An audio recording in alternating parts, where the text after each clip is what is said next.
It is an evening of joy and magic, and I'm KP. And I'm Jacquis. Welcome to the Nightly from Hatch. This is a slumber party for the pop culture lovers. And maybe the haters too. This is for you. This is for everybody. We're for everybody. I think you shouldn't like all pop culture. It's good to be discerning. It's good to be a hater of some pop culture. Exactly. And also, pop culture changes, you know. If something is no longer popular, but it becomes like, is it like cult classic then? Is that, or just like icon status, or? So it's like not like, it's like nostalgia pop culture. Okay. It's still considered pop culture though. I think so, because I think pop culture, but then it does beg the question, which is like, how far back can that go? Like if I'm like, we're all talking pop culture, can I talk about Julius Caesar? He was pop culture at some point. He was pop culture. If we're talking pop culture, can I talk Attila the Hun? Hey, he was in these new streets, I'm sure, in the 1400s. When was he alive? I don't know when he was alive. Was he BC? Is Attila BC? No, he's got Attila's AD. 1100. I'm guessing. 1100. Should I look in the encyclopedia so we don't come off as bimbos? Yeah. In a positive way. I love. Oh no, it was real early. 400 AD. The encyclopedia says. Okay, he was pop culture, I'm sure, at some point. He was popular to somebody. Yeah, not to us. No. I guess he is popular to us because we still know who he is. Yeah, I guess I don't want to conflate. I don't think I agree with everything about him.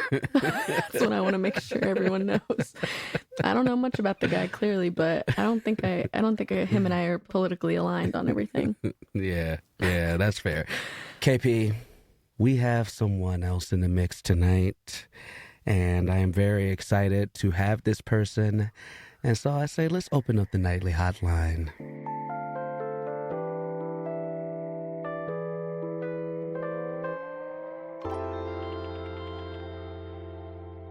As you know, one of the nightly listeners has called in, and they have a question that they need help with, a story that they want to share.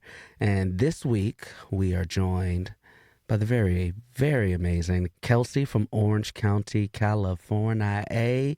What's up, Kelsey? How are you? Good. I'm happy to be here, getting to chat with you guys and see where we're going to go in this conversation.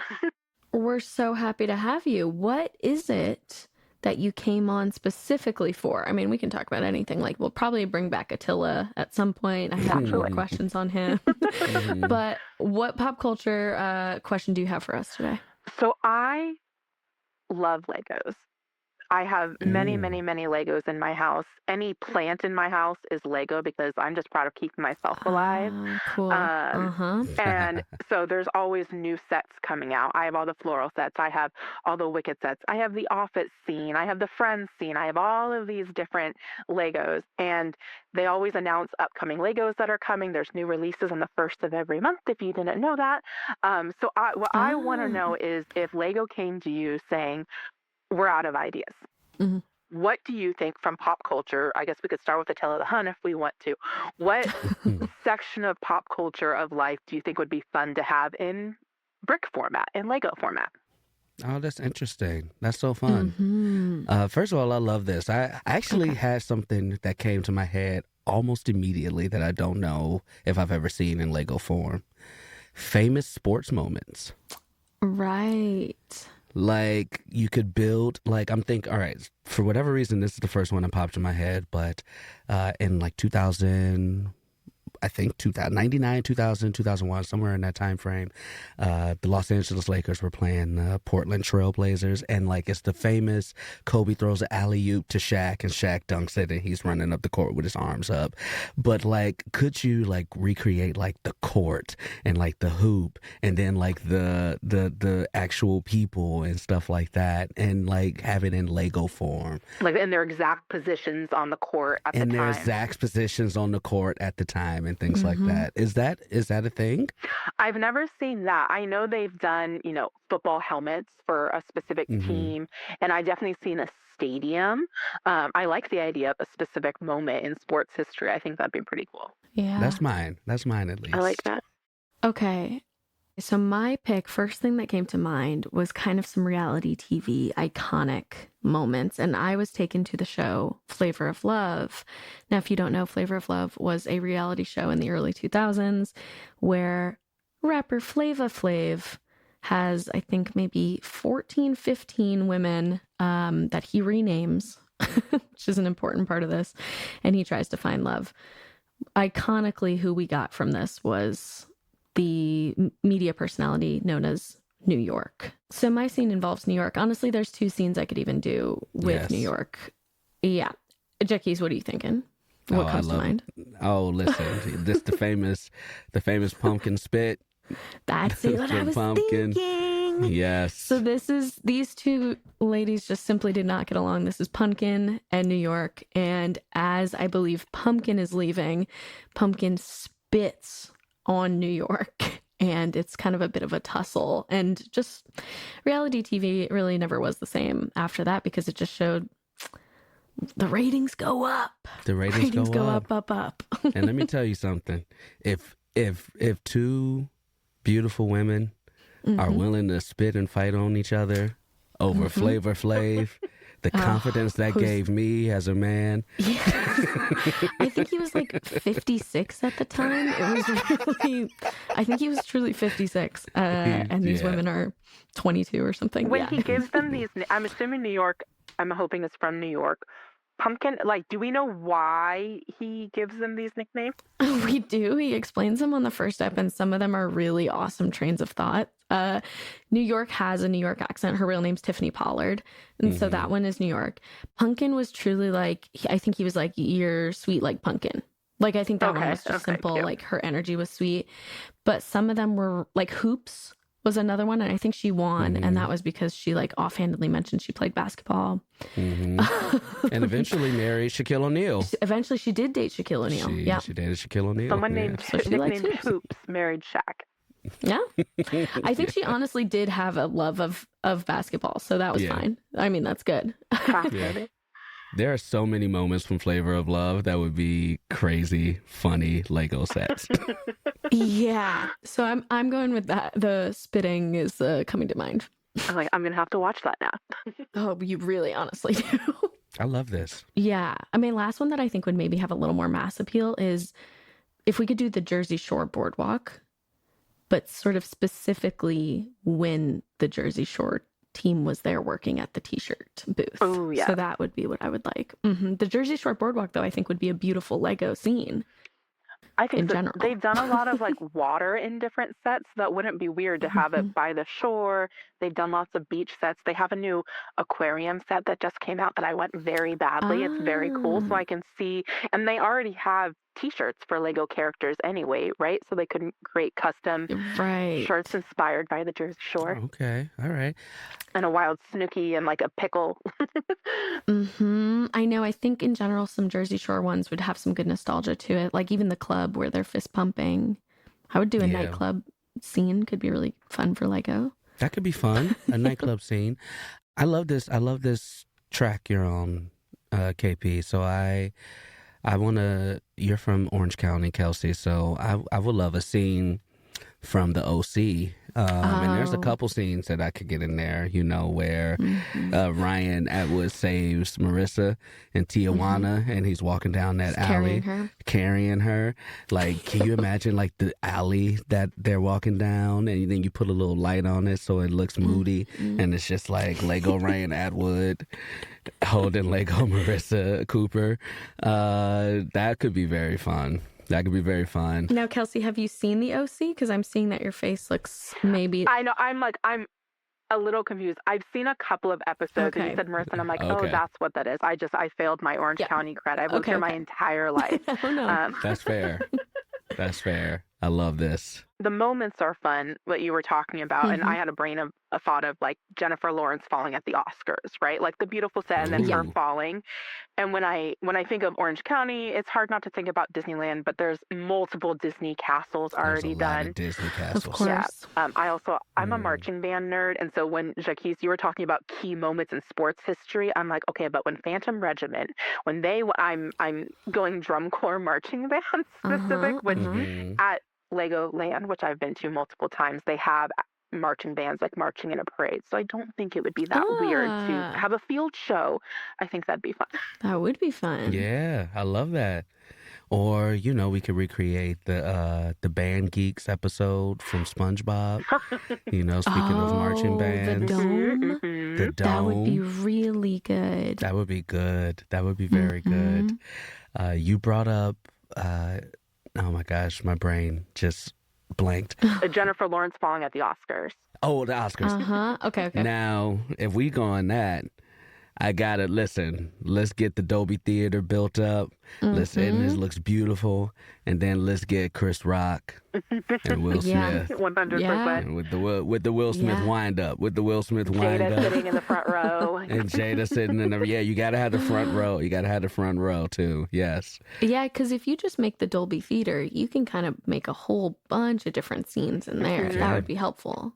Because then you could just live out a lot of pop culture fantasies. I think that'd be cool. I like to, when we're talking the OC, I like if we go kind of the iconic locations of our shows. I was just, we're on the same mind lane. There it is. Because I'm thinking, well, what comes to mind is I would like Sacred Heart, the Grey's Anatomy Hospital. I just think that would be really fun for me to build. We're going to put better security in there because they're always having disasters in there. So we're going to put some good security in that one. They keep having to rename the hospital, right? As things happen. Totally. Montgomery, because 18 people die each episode that deserve their own wing. So that's going to be tough. But I'm going to try to make some big changes. Front side, you see the outside of Sacred Heart. Backside, maybe open dollhouse style. You get to see some of the ER or the OR rooms. I think that could be kind of cool. So I have a question for you, Kelsey, and this is about Lego in general. Now, when I was growing, obviously we all had Legos growing up. It's been around for longer than us have been alive. But even though I would have like little people Legos and things like that, I don't ever remember. I just remember Legos just being Legos. Like you just had a random assortment of Legos. And it wasn't until I was older that I started seeing like, oh, people are like building things with Legos, or these Legos come in like sets, where I'm like, did my mama just buy like here's a bag of Legos, have fun? Is that a new phenomenon or a newer phenomenon in like the last 20 years, or has it always been like that? So it definitely, that's a great question. I don't know when the first set was made, but I have the same thing as you growing up, that we had drawers that every single red piece that could exist, right? And these are the 2x2s and these are the 4, that we had that growing up. And it definitely wasn't until I had my own money to spend that I realized like, oh, you can do sets. That's interesting. I should look back to see how far it can go. But I do definitely believe that they've created more sets as the age that Lego was originally designed for, as we've gotten older and we have adult money now. Interesting. And we don't necessarily have what I love following rules and instructions. So Legos for me are so much fun to build it out. I'm not a very original person from a creative standpoint. When we were little and my sisters and I would start building things, it was, let's build our house because we know what it looks like. So let's find the pieces. No, it's not the right color, but definitely I genuinely think that as the demographic for Legos, I think it's still there for the young kids, but the range expands as we get older, that they're realizing they need more sets and that we're willing to display them in our house. Right. Because I even think, because I have nieces, and like godchildren and things like that. So I've bought Legos for them now. And even the ones that are like, this is for like 2 to 4 year olds, they're still like, and this is a park, or this is this, and this is that. And I was like, I just don't remember that when we were growing up. I think there were smaller sets too. I definitely remember like just small ones that it would be like, you're just putting together like a barn, but it's like small. Right. But then it's like those, then you take them apart and then those become your assorted pieces for everything else, I think is what was happening. It's like, I do remember you could definitely buy assorted too. And I know at the Lego store in New York, you can just like get them by the You can just get them by the scoopfuls of just handful. assorted. Yeah. Yeah. I think it's cool that Legos have become, because I don't remember people building Legos and like keeping them as displays until I was a teenager or an adult, really. So I wonder when that became a part of the zeitgeist. People was like, yo, look, we got to stop stepping on these things. We got to keep them up. Let's start putting something where people just keep these things together.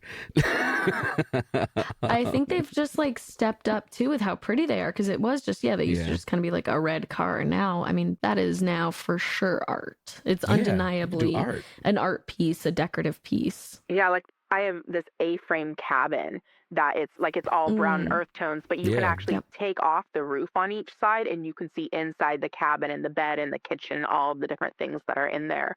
But yeah, you would have never seen Legos in brown colors before. Or I have like Hey from Moana and just different things. And the flowers are just my absolute favorite. And I don't take most of my Lego sets apart, but with my flowers, I'll change them out for the season. Where it's like I have like red and white flowers out right now. In the spring, I bring out the pink ones and the yellow ones. But it's my way of refreshing my living room by changing out. And then it means I get to redo the Legos each time, because Legos are not the cheapest hobby to have. So if you can rebuild them, it's really fun. Yeah, it's not cheap. Yeah, that's the thing too that called me. I was like, yo, man, when Legos start costing money? They're a lot. Yeah. The 8-frame cabin also reminds me of, there got to be some more horror ones. I like Midsummer. If we did the Midsummer Burning House, the yellow one, that could be kind of nice. Ooh, the Pennywise house now. That's popular Shining. now. I bet they have the Shining Hotel. I would imagine. They probably do. This is also perfect, and it's a lot of my favorite places and favorite things. I like all this, and I kind of would love to turn in and go to sleep dreaming about all my favorite things. Yes. But before we turn in, I want to remind our listeners that if they have a question or any thoughts they would want to share with us, go ahead and send us an email at thenightly@hatch.co. We love hearing from our listeners, and you might get to be on the show like Kelsey. And Kelsey, before we all put our heavy block heads against the pillows, how about a special goodnight? Set the scene, get comfy. Who are we saying goodnight to tonight? Amazing. So setting the scene, I've become obsessed with pajama sets lately, as opposed to just whatever leggings and tank top I can find. So I'm putting on a pajama set. I'm getting into bed. My weighted blanket is covering me from shoulders on down. Got the eye mask on, and I'm ready to go. And my special goodnight right now is a goodnight to my two sisters, Selah and Jenna.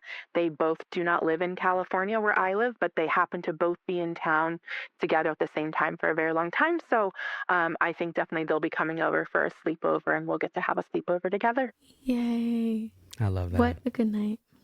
I love that. Well, this was a beautiful, beautiful talk in the Pillow Fort. It brought us back to childhood and had me looking forward to some things as we get on older. And I'm going to go on to sleep. So thank you so much, Kelsey, for being here. KP, always a pleasure. Good night, you two. Always a pleasure. Good night. Good night. Good night.